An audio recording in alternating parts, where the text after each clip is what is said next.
Se você ficar o tempo todo, como o Peter Pan, parado ali na infância e adolescência, essa pessoa vai chegar uma hora que ela vai perceber isso e vai ser tarde, porque não tem mais tempo.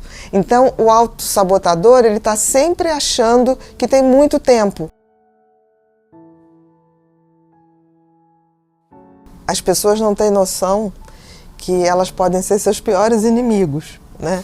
E geralmente quem é um autossabotador não se vê como uma pessoa que bloqueia os acontecimentos da sua vida, né? Que joga contra. Ele sempre acha que é o outro que joga contra ele. E a autossabotagem é isso, quando a pessoa interfere negativamente na sua própria vida.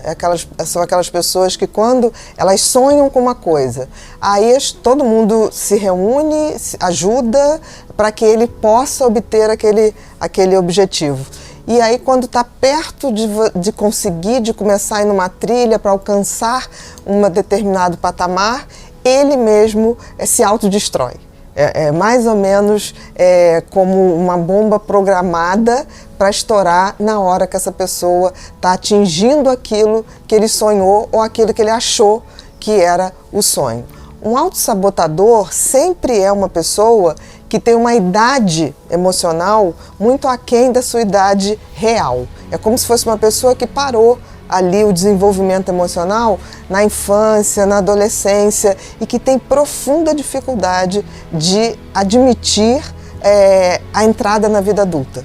O autossabotador, ele tem tanto medo de assumir a sua vida adulta, a sua independência, a sua liberdade, como lidar com as frustrações, como acionar a sua resiliência, porque a resiliência a gente só consegue acionar através do sofrimento, através dos desafios, que ele prefere sair fora do jogo.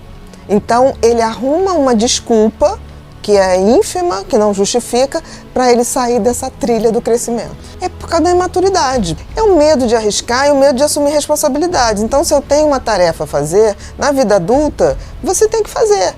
Ninguém vai fazer para você. Por exemplo, pagar suas contas, ir a um compromisso profissional ou ir a um compromisso social. Você não tem como mandar representante. Então, ele vai procrastinando aquilo, sempre esperando que alguém faça.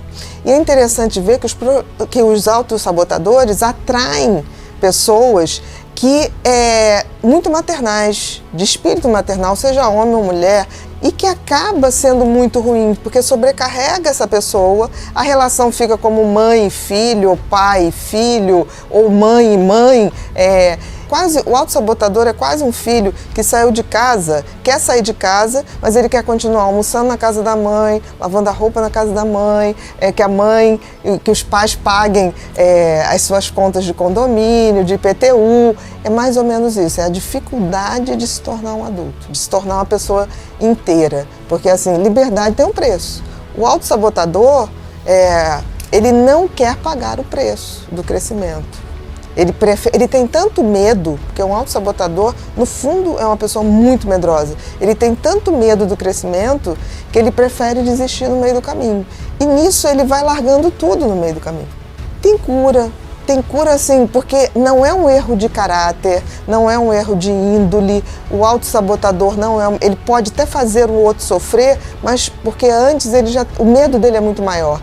Mas a cura requer entrar no amadurecimento, admitir que vai entrar na vida adulta, querer sair dessa zona de conforto da infância, da adolescência, em que essas pessoas são tuteladas, né? Então, é mais ou menos uma síndrome de Peter Pan.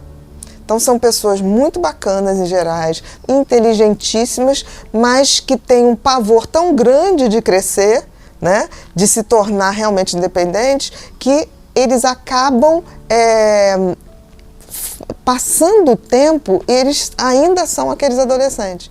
Então são amigos que durante um tempo a gente tem na mesma faixa etária e são muito divertidos, muito legais. Aí você deixa de ver 10 anos. Quando você encontra 10 anos, ele está na mesma situação de 10 anos atrás. Isso não quer dizer que a pessoa tenha que progredir nisso ou naquilo, mas ela tem que amadurecer, né? E amadurecer significa mudar a postura diante da vida. Porque assim, não tem viver sem amadurecer.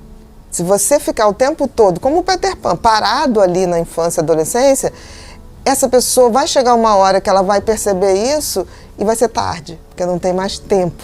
Então, o autossabotador, ele está sempre achando que tem muito tempo. Na realidade, ele se sente um impostor, né? Porque ele tem medo que as pessoas descubram que ele não é tão bacana quanto ele tenta se apresentar. Mas, na realidade, as pessoas descobrem porque não há uma evolução no crescimento dele. Eu não estou falando do crescimento material, eu estou falando do crescimento de postura diante a vida. Então, são grandes amigos que você teve com 20 anos, você reencontra aos 50, aquela pessoa tem as mesmas piadas, os mesmos recursos, é como se ele não tivesse aprendido com a vida e por medo de viver. Aí que mostra que, no fundo, a grande ferida do autossabotador é o medo da vida. Então, essas pessoas, em gerais, se atraem ou buscam parceiros e parcerias, tanto profissionais quanto afetivas, principalmente afetivas, de alguém que assuma as responsabilidades por ele. E é interessante que, ao mesmo tempo que ele busca alguém que se responsabilize por ele, ele fica o tempo todo justificando o seu não amadurecimento por achar que aquela pessoa que ele está impede. Então ele começa a achar que a pessoa, feito criança, que fica assim, eu não vou ali porque minha mãe não deixa, eu não faço isso porque minha mãe me boicota, eu não faço isso. Então o autossabotador, ele tem muito esse discurso de que está tudo errado na vida dele por conta dos outros, quando na realidade é por falta de coragem para enfrentar a vida. Porque amadurecer é chegar e dizer, não posso, não consigo. A sinceridade e aceitar que a gente tem limitações. E também tem coisas muito boas. Então ele acaba dando para o outro, entre aspas, o que ele acha que o outro quer, que não vai decepcionar, e aí de repente ele não dá mais conta daquilo, ele racha e some. E decepciona muito mais. Porque não é um erro de essência. E se a gente for ver que o autossabotador, no fundo, é uma criança muito medrosa, panicada quase, se a gente fosse ver isso, é enfrentar o medo. Enfrentar o medo com recursos de amadurecimento. Então, é óbvio que tem. Medo não é uma falha de caráter, de índole. O medo é um sentimento que a gente tem diante do novo, diante dos desafios. Então, eu diria o seguinte, para uma pessoa autossabotadora ou dependente, ela tem que realmente imaginar se todo mundo que hoje me auxilia ou que hoje eu sou dependente deixasse de existir, ele ia se virar. O instinto de sobrevivência do ser humano é maravilhoso.